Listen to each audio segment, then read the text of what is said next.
The umpires are off the water. They get all the GPS positions of the boats and they umpire the racing from in their umpire booth using the telemetry, which is quite an innovation that we've had for the last, I don't know, 4 or 5 years in sailing. With the speed of the boats, the umpires just wouldn't be able to keep up if they were on the water.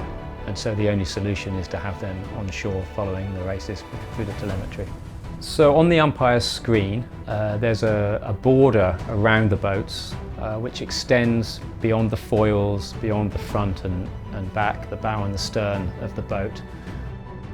And if those borders intersect, then it's a virtual collision. From the rules perspective, it's seen as if there was a collision. And the reason for that is, of course, with these boats, with the speeds they're going, we don't want them colliding. Every team's only got one boat, so we can't afford to be crashing it into somebody else. For the America's Cup, we have a different penalty system than in the rest of sailing. For the vast majority of racing around the world, you have to do penalty turns if you get a penalty.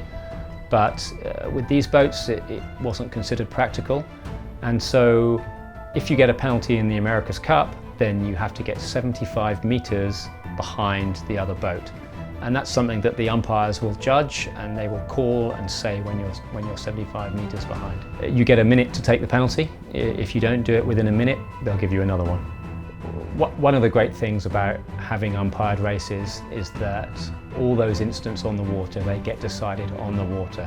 So you know, once you've crossed the finish line and you haven't got a penalty, you've won the race.